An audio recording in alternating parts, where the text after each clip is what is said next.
నమస్తే, welcome to signal TV. ప్రస్తుతం మనం మధు పార్క్ అపార్ట్మెంట్స్ దగ్గర ఉన్నాము. ప్రభుత్వానికి వ్యతిరేకంగా వీళ్ళు నిరసన అయితే వ్యక్తం చేస్తున్నారు. గతంలో కూడా ఇక్కడ ఒక 2-3 సార్లు వాళ్ళు నిరసన వ్యక్తం చేయడం జరిగింది. గాంధీ స్టాచ్యూ కోసం వీళ్ళ అపార్ట్మెంట్స్ను కూలగొట్టొద్దంటూ వీళ్ళు నిరసన అయితే వ్యక్తం చేస్తున్నారు. మేము అరిచి మా గొంతులు మూగబోతున్నాయి, అయినా కూడా ప్రభుత్వం మాకు ఎలాంటి పరిష్కారం మాత్రం ఇవ్వలేదంటూ వాళ్ళు మళ్ళీ నిరసన వ్యక్తం చేయడం జరుగుతుంది. మనతో పాటు కొందరు అపార్ట్మెంట్స్ వాళ్ళు ఉన్నారు, వాళ్ళతో మాట్లాడేసి మనం వాళ్ళ ప్రాబ్లం ఏంటని మనం తెలుసుకుందాం. అమ్మ చెప్పండి, అసలు ఇక్కడ నిరసన మళ్ళీ ఎందుకు వ్యక్తం చేస్తున్నారు? అసలు ఏంది ఇక్కడ? ఫిబ్రవరి 9 నుంచి మేము ఇట్లానే ఉన్నామమ్మా, ప్యానిక్గా. మాకేం జరుగుతుంది బయట మాకే తెలియట్లేదు. మీ ఇల్లు పోతాయి అని పేపర్లో నోటిఫికేషన్ రావడం, ఆ తర్వాత మేము ఇవ్వము మా ఇళ్ళని, మేము అబ్జెక్షన్ లెటర్ సబ్మిట్ చేశాము. ఆ తర్వాత మాకేమీ సమాధానం గవర్నమెంట్ నుంచి అయితే ఏమీ లేదు. ఏం జరుగుతుందో రోజుకొక న్యూస్ మేము కూడా పేపర్లో చూస్తున్నాము, టీవీల్లో వింటున్నాము. But no government representative approaches to inform what is actually going on. So we are also not aware in which way we are losing our homes, we don't know. But daily in each paper, each statement is coming and we are panic. So how can we live? See, so many children are studying here.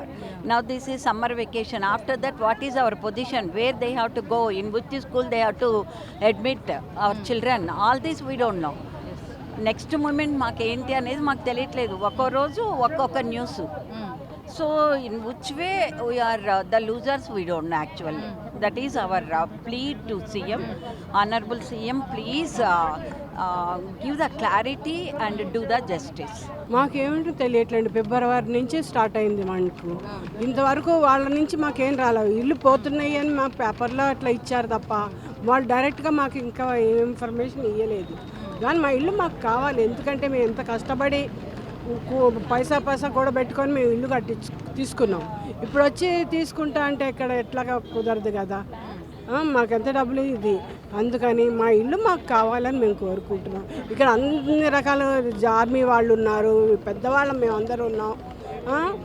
అందుకని మా ఇల్లు మాకు కావాలనే కోరుకుంటున్నాము. ఇదండి మా పరిస్థితి. మేము దేనికి గవర్నమెంట్కి వ్యతిరేకం కాదు. మీరు చేసుకోండి, సుందరీకరణం చేసుకోండి, గాంధీ విగ్రహం పెట్టుకోండి, మేము అందరూ హెల్ప్ చేస్తాం. బట్ కానీ మా ఇళ్ళని పోయి గాంధీ విగ్రహం పెడతాను అంటే మేము ఎట్లా ఒప్పుకుంటామండి? మేము ఇదేంటి, మేమేంటి గుడిసెలాగా గవర్నమెంట్ ల్యాండ్లో మేము వేసుకోలేదు. మీకు ఈ 7 ఎకరాలకు 7 ఎకరాలు ఇచ్చేసి మళ్ళీ మీ అకౌంట్లో పైసలు ఇస్తాను, ఇల్లులు కట్టుకోండి అనేసి రేవంత్ రెడ్డి చెప్తాను, మీరే ఉంటారు? మాకు ఇంకా ఏమీ రాలేదండి, మెసేజ్ రాలేదు. మాకు డైరెక్ట్ అసెంబ్లీలో చెప్పారు. మాతో జరిగింది ఎవరు మాకు డైరెక్ట్గా వస్తేనే తెలుస్తుంది. ఎవరో ఎక్కడో మాట్లాడుకుంటే ఎట్లా తెలుస్తుంది? మాకు డైరెక్ట్గా వచ్చి మాతో మాట్లాడితే మాకు తెలుస్తుంది. అవునా, ప్రెస్లో ఎన్ని మాటలు మాట్లాడినా ఏం చేసినా అది షూరిటీ కాదు కదా. మాకు డైరెక్ట్గా గవర్నమెంట్ వచ్చి ఏదో చెప్తే అప్పుడు మాకు తెలుస్తుంది. అంతేగాని మేము ఒప్పుకోము. మా ఇల్లు మేము కష్టపడి మేము ఇల్లు తీసుకున్నాం, అందుకని మేము మటుకు ఇది ఇవ్వడానికి ఈ డిమాండ్ అన్నది ఏమీ లేదమ్మా. మమ్మల్ని, నేను ఒక మాజీ సైనికుడిని. గత 45 సంవత్సరాల నుంచి రకరకాల ఉద్యోగాలు సైన్యంలో పనిచేసి వచ్చిన తర్వాత రకరకాల ఉద్యోగాలు చేసి రూపాయి కూడబెట్టుకొని మేము ఈ ఫ్లాట్ కొనుక్కున్న టైంలో అన్నీ లీగలే. కాకపోతే ఇక్కడే మా పిల్లలు పెరిగారు, పెద్ద అయ్యారు, పెళ్ళిళ్ళు అయ్యి ఇప్పుడు వేరే చోట ఉన్నారు. అదే ఇంట్లో నేను ఉంటున్నా. నేను, మా మిస్సెస్, మేమిద్దరం కూడా 60 years ప్లస్ సీనియర్ సిటిజన్స్. ఈ ఆల్రెడీ జరుగుతున్న ప్రచారంలో మనకు తెలుసు, గత నెల రోజుల నుంచి మాకు నిద్రాహారాలు లేకుండా గవర్నమెంట్ అనాలోచితంగా మాతో సంప్రదింపులు ఏమీ చేయకుండా సడన్గా ఈ నిర్ణయం తీసుకోవడం వల్ల ఇక్కడికి వచ్చాం. అపార్ట్మెంట్ నుంచి రోడ్డు పైకి వచ్చాం. ఇంకెక్కడికి పోవాలో కూడా మాకు అర్థం కావట్లా. సో మా ఉద్దేశం ఒకటే ఏంటంటే, ఇక్కడ పిల్లలు మా ఉద్దేశాలు వేరేగానే, మా లోపల ఉన్న బాధ వేరు. పిల్లలకి ఏం చెప్పుకోవాలో కూడా తెలియని పరిస్థితుల్లో మేము ఉన్నాము. సో పిల్లలు వాడి బాధలు వాళ్ళు చెప్పుకుంటున్నారు, మా బాధలు మేమేం చెప్పుకుంటున్నామంటే, ఇప్పుడు ఇంతవరకు మేము గవర్నమెంట్ సక్రమంగా మాతో సంప్రదింపులైనా జరిపి వీలైనంత వరకు మమ్మల్ని డిస్ప్లే చేయండి. మేము మూసి పునరుద్ధరణ కానీ మూసి పునరుజ్జీవనానికి కానీ మేము వ్యతిరేకం కాదు. కాకపోతే మమ్మల్ని పణంగా పెట్టి ఆ పనులు చేయొద్దు అన్నదే మా విన్నపం, కోరిక. ఇప్పుడు అసెంబ్లీ జరుగుతుంది కాబట్టి ఓన్లీ హైదరాబాద్ ప్రజలకే తెలుస్తుంది మా బాధ ఇక్కడ. మేము హైదరాబాద్లో ఉన్నాం కాబట్టి. కాకపోతే తెలంగాణ అంతా తెలవాలంటే ఈ అసెంబ్లీలో కూడా ఈ విషయాన్ని కొంచెం ఈ పిల్లల ద్వారా మా ద్వారా ఈ ప్రయత్నం ద్వారా తెలియజేయాలనే ప్రయత్నంతో ఇక్కడ కూర్చున్నాం. సార్ ప్రభుత్వ అధికారులను కలవడం జరిగిందా సార్ దీని గురించి, మీ ఇళ్ళ గురించి? కలవటం అంటే వాళ్ళు ప్రాపర్గా అయితే మమ్మల్ని ఏం పిలవలేదమ్మా. సో అది ఇప్పుడు జరుగుతుంది ప్రాసెస్. నోటిఫికేషన్ ఇచ్చారు కానీ ఇంతకు ముందైతే ఏమీ కలవలేదు. నోటిఫికేషన్ ఇవ్వకముందు మమ్మల్ని ఎవరిని కలవలేదు. డైరెక్ట్గా జనరల్ నోటీస్ ఇచ్చారు వాళ్ళు. ఇండివిజువల్ నోటీసులు అయితే లేదు. ఇక్కడ ఉన్నది 425 ఇళ్ళు ఉన్నాయి. 425 ఫ్లాట్లకి ఇండివిజువల్ నోటీసులు అయితే రాలా. ఓ బ్లాంకెట్ కవర్ కింద ఇచ్చారు అంతే. అది కూడా ల్యాండ్ గురించేనే ఇచ్చారు. ఒక ల్యాండ్కి ఎలాగ ఇస్తారో అలాగే ఇచ్చారు. 6 ఎకరాలు 6.5 ఎకరాలు ఇందులో ఉన్నదని చెప్పి మొత్తం 10.5 ఎకరాలకి ఒక నోటిఫికేషన్ ఇచ్చారు.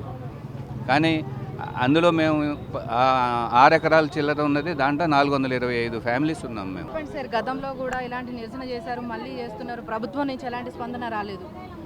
ఏమీ రాదని తెలుసు. అందరికీ నమస్కారం. సభాముఖంగా ఏమీ చేయలేరు కూడా. నా పేరు గాలిబ్ సాహబ్.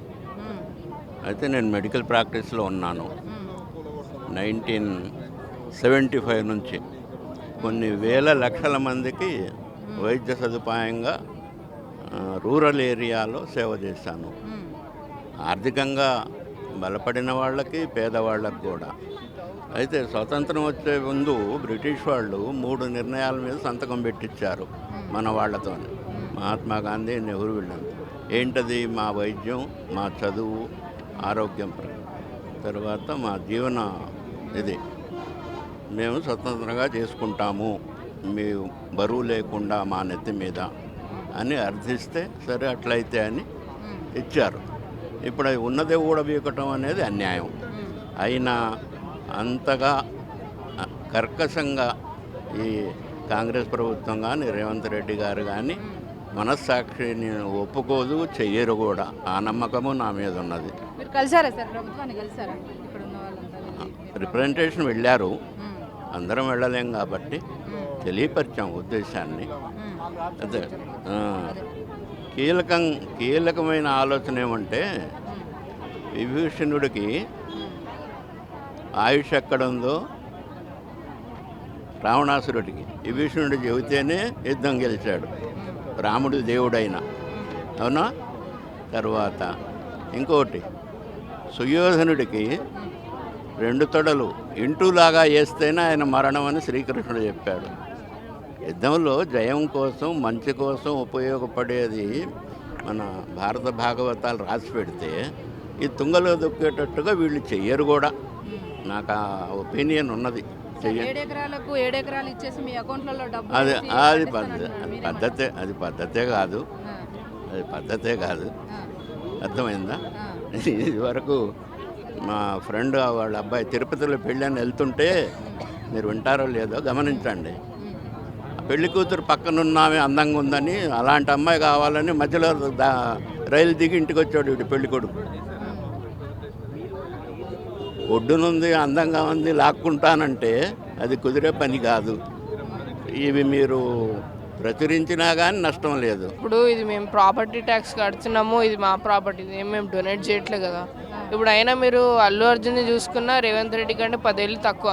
అయినా కూడా ఎవరిని ఇబ్బంది పెట్టకుండా, తను ఇబ్బంది కాకుండా ఓ థియేటర్ని కట్టుకున్నాడు. తనకంటే 10 ఏళ్ళు ఎక్కువైనా మోదీని చూసుకున్నా కానీ ఆయన కూడా బిల్డింగ్స్ కొని కట్టాడు, ఎవరిని ఇబ్బంది చేయలేదు. మరి ఈయననే ఎందుకు ఇట్లా అందరినీ ఇమిటేట్ చేస్తాడని నేను అడుగుతున్నాను. అయినా ఇక ఇప్పుడు ఇట్లాంటి బిల్డింగ్స్ అవన్నీ కట్టేసి మళ్ళీ ఒక ఫ్రీడమ్ ఫైటర్ స్టార్ట్ కట్టేసి పేట్రియాటిజం, దేశభక్తి లాంటి మాటలు మాట్లాడితే ఇక బిల్డింగ్స్ ఎందుకు అందరినీ కట్టేసి ఇక ఫ్రీడమ్ ఫైటర్ స్టాచ్యూస్ కట్టేయచ్చు కదా. ఒకవేళ నైట్ వచ్చి బుల్డేజర్తో మీ ఇల్లు తీసేస్తే పరిస్థితి ఏంటి, ఎలా అనుకుంటారు? అది మీ నెక్స్ట్ ఎలక్షన్లో తెలుస్తుంది. ఇక ఆయన సీఎం అవుతాడో లేదు ఆయనకే తెలుసు. అంతే, నేను అదే చెప్తాను. మీ ఇల్లు కూల్చేస్తామంటున్నారు, ఎట్లా ఫీల్ అవుతున్నారు మీరు? ఈ ఇల్లు గాంధీ సాగర్కి కూల్స్తారంట. వద్దు, మేము ప్రొటెక్ట్ చేసినాం, వద్దు మేము ఇవ్వమని. మళ్ళీ బఫర్ జోన్ అని అన్నారు, దానికి కూడా వద్దంటే మళ్ళీ మూసి బ్యూటిఫికేషన్ అంటారు. ఏదో ఒకటి ఫైనలైజ్ చేసుకుంటాండి కదా, ఊరికే ఏది పడితే అది చెప్పేది మమ్మల్ని వెళ్ళబడితే ఎందుకు వెళ్తాం? ఇంకా గవర్నమెంట్ అనేది ప్రజల్ని ప్రొటెక్ట్ చేసేది, ఊరికే రోడ్డు మీద పడేసి మేము ఇక్కడ ఏదో కడతాం, ఇక్కడ ఏదో బ్యూటిఫై చేస్తాం అనేది కాదు. ఆ గాంధీ సరోవర్కి గాంధీ ఏమని అడిగండి నా స్టాచ్యూ ఇక్కడ అందరు ఈ 450 ఫ్యామిలీస్ తీసేసి నా స్టాచ్యూ ఇక్కడ కట్టమని ఎప్పుడు అడగలే కదా, మరి ఎందుకు? ఇంకా మూసీ బ్యూటిఫికేషన్కి మా ఇల్లు మూసీలో లేదు, ఊరికే మా ఇల్లుని తీసేసి బ్యూటిఫికేషన్ చేయడానికి.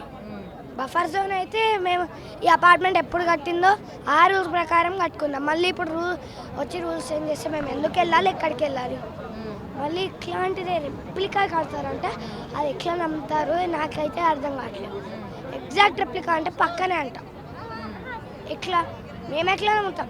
ఇంకా కట్టే వరకు మేము ఎక్కడ ఉండాలి? రోడ్ మీద ఉండాలి. మేము మా ఇల్లు ఇవ్వమండి, మాకు ఫ్రెండ్స్ ఉన్నది ఇక్కడే, మాకు చాలా యాక్టివిటీస్ ఉన్నాయి. Friendship is a special bond, మాకు ఇక్కడ దొరికింది అది. మీకు ఫ్రెండ్స్ లేరేమో, మీకు ఫ్రెండ్స్ ఉంటే అర్థమవుతుంది అది. మీరు బ్యూటిఫికేషన్ చేయాలంటే చేయండి, కానీ మా ఇల్లు కూలగొట్టేందుకు? ఫస్ట్ 2004లో ఏ గవర్నమెంట్ అయితే మాకు ఇల్లు ఇచ్చిందో అదే గవర్నమెంట్ ఇప్పుడు వచ్చి మా ఇల్లు తీసుకోవాలంటే ఎలా నమ్మాలి సార్ మిమ్మల్ని? మీరు మూసీ బ్యూటిఫికేషన్ చేస్తారంటే మేము అడ్డుపడడం కాదు, కాకపోతే 450 ఫ్యామిలీస్ని రోడ్డు మీదకి నెట్టి గాంధీ సరోవర్ ప్రాజెక్ట్ కోసం కడతారంటే మేము ఎట్లా ఆపుకోవాలి సార్? మీరు మాకు డబ్బులు ఇస్తున్నారంటున్నారు, ఒకవేళ మేము అసలు వెళ్ళాం, కాకపోతే ఒకవేళ ఆ డబ్బు మేము వేరే చోట ఇల్లు కొనుక్కున్నాం అనుకోండి, మా పరిస్థితి బాగుండిద్ది. కానీ ఇక్కడ పనిచేసే పని వాళ్ళకి ఏంటి సార్? వాళ్ళ గురించి కూడా ఒకసారి ఆలోచించండి. మీరు మూసీ బ్యూటిఫికేషన్ చేస్తానంటున్నారు కదా, మొన్న ఒక ఫారెస్ట్ కట్ డౌన్ అయింది, అక్కడ నెమళ్ళు వస్తున్నాయి మా ఇల్లు కిచెన్ గేట్ దగ్గరికి. దానికోసం షెల్టర్ చేయండి సార్ ఫస్ట్. మీరు గాంధీ స్టాచ్యూ కట్టడానికి గాంధీ కోసం ఒక స్పెషల్ ప్లేస్ ఉంది బాపుకట్లో, గాంధీ మ్యూజియం, అక్కడ కట్టుకోండి. అసలు మేము విన్నట్టు ఏంటంటే గాంధీ స్టాచ్యూ మా ఇల్లు కూలగొట్టి కట్టరు, గాంధీ మ్యూజియంలో కొడతారు. మళ్ళీ మా ఇల్లు ఎందుకు సార్ కూలగొట్టడం? మీరు కట్టాలంటే చాలా ప్లేసెస్ ఉన్నాయి. ఏదైనా ఒక పని స్టార్ట్ చేస్తే అది పూర్తి చేసిన తర్వాత నెక్స్ట్ పనికి వెళ్ళాలంటారు కదా. మీరు మొన్న కొన్ని చోట్ల ఇల్లు పడగొట్టేశారు, అక్కడ ఏదో కడతానన్నారు, అక్కడ అది కట్టి ఇక్కడికి రండి సార్. అక్కడ అది పూర్తి చేసి ఇక్కడికి రండి సార్. అది మీరు పూర్తి చేయకుండా మా మీద వచ్చి పడ్డారు. మళ్ళీ మీరు ఇది చెప్తున్నారు కదా, అది చేయలేని మీరు ఇది కూలగొట్టి ఇక్కడ కడతారని మాకేంటి సార్ నమ్మకం? ఇప్పుడు మీరు డెవలప్మెంట్ చేయండి, మాకేం ఇబ్బంది లేదు, బట్ డెవలప్మెంట్ పేరుతో ఇట్లాంటి డిస్ట్రక్షన్ చేయకండి. ఎందుకంటే ఇది మేము లీగల్గా 20 years బ్యాక్ ఈ అపార్ట్మెంట్ కొనుక్కున్నాం. అండ్ మేము ఇక్కడ అన్నీ లీగల్గానే కొనుక్కున్నాం. అండ్ మీరు చేస్తుంది ఒక ఫండమెంటల్ రైట్ వయలేషన్. అండ్ మేము ఈ డెవలప్మెంట్కి వ్యతిరేకంగా లేము. ఈ డెవలప్మెంట్ పేరుతో మీరు చేస్తున్న ఈ డిస్ట్రక్షన్కి we are completely against that. So మీరు మూసీని ఎంతన్నా డెవలప్ చేయండి, కానీ ఆ డెవలప్మెంట్ వల్ల మాకు ఎలాంటి నష్టం కలగకుండా చూసుకోండి. So we are always on the side of Musi development, but not on the side of our house destruction. మీకు ఇప్పుడు ఎగ్జామ్స్ టైం కదా, ఒక పక్క ఇల్లు కూల్ చేస్తామంటున్నారు, అసలు మీరు చదువుతున్నారా? అంటే వీఆర్ ట్రయింగ్ అవర్ బెస్ట్, కానీ ఇల్లు పోతుందన్న బాధతో మేము సరిగ్గా we are not able to put concentration. So మనకు కొంచెం ఇబ్బంది ఉంటుంది, ఖచ్చితంగా ఇబ్బంది అయితే ఉంటుంది ఇట్లా ఈ టైంలో ఇల్లు గురించి చేస్తున్నారంటే. అండ్ అందులోనూ ఇది బోర్డ్ ఎగ్జామ్స్ కదా, ఇట్స్ అవర్ ఫ్యూచర్. ఈ బోర్డ్ ఎగ్జామ్స్లో మేము ఎంత కాన్సన్ట్రేట్ అయితే అంత మంచిది. అండ్ ఇట్లా కూల్ చేస్తుందంటే ఎప్పుడు కూల్ చేస్తారో అని, ఎప్పుడు అపార్ట్మెంట్ పోతుందేమో అని భయంతో మేము అసలు చదవలేకపోతున్నాం, సరిగ్గా కాన్సన్ట్రేట్ చేయలేకపోతున్నాం. సో నేను ఒకటే చెప్తున్నా, దయచేసి మీరు డిస్ట్రక్షన్ చేయకండి, మీరు డెవలప్మెంట్ ఎంతన్నా చేయండి, కానీ ఆ డెవలప్మెంట్ వల్ల మాకు ఏమీ కాకపోతే మంచిది. నా పేరు తన్య, నేను ఇక్కడ 2 years నుంచి ఉంటున్నాను. ఫస్ట్ ఆఫ్ ఆల్ అసలు ఈ గాంధీ సర్వేకి ఈ మూసీ రివర్కి మా అపార్ట్మెంట్కి అసలు సంబంధం లేదు. రేవంత్ రెడ్డి సార్కి మా అపార్ట్మెంట్ కావాలి, మమ్మల్ని భయపెట్టాలి, అందుకే 0% ఉంది, డేంజర్ జోన్లో ఉందని భయపెట్టేస్తున్నారు. మా కోసం ఇన్ని సర్స్ వచ్చారు, కేటీఆర్ అట్లా మాకు చాలా ధైర్యం ఇచ్చారు. ఇప్పుడు మీకు కట్టాలనిపిస్తే ఇక్కడనే చాలా ఓపెన్ ప్లేసెస్ ఉన్నాయి, అక్కడ కట్టుకోండి. కావాలని మా అపార్ట్మెంటే ఎందుకు దొరికింది? ఎగ్జామ్స్ టైం కదా, చదువుతున్నారా అసలు మీరు? మాకు మొత్తం ఈ టెన్షనే అయిపోయింది మ్యామ్. ఇప్పుడు మాకు ఈరోజు ఎగ్జామ్ ఉండే, కానీ మేము మొత్తం అనుకొని ఇక్కడ ఇట్లా చార్ట్స్ పట్టుకొని ఈ పరిస్థితి వచ్చింది కేవలం రేవంత్ రెడ్డి సార్ వల్ల. మేము న్యూస్లో వింటున్నాము ఇట్లాంటి ఏర్పులు శాపనాదాలు చూసినామని, కానీ వన్స్ మీరు మా గేట్ టచ్ చేయండి, మీకు చూపిస్తాం మేము ఏంటో. అసలు మీకు అర్థమవుతుంది, మేము నార్మల్ పీపుల్ అనుకుంటున్నాను.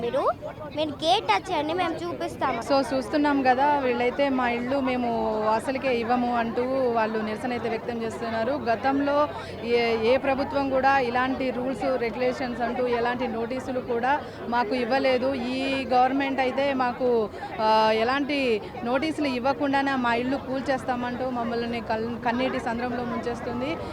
ఇప్పటికీ చాలాసార్లు మేము నిరసన చేశాము, ఇప్పటి వరకు ఎలాంటి స్పందన అయితే రాలేదు. మా ఇండ్లు అయితే మేము ఇవ్వడం అంటూ జరగదు అంటూ వీళ్ళ ఆవేదన వ్యక్తం చేస్తున్నారు. కెమెరామ్యాన్ మహేష్తో సిగ్నల్ టీవీ రాధిక.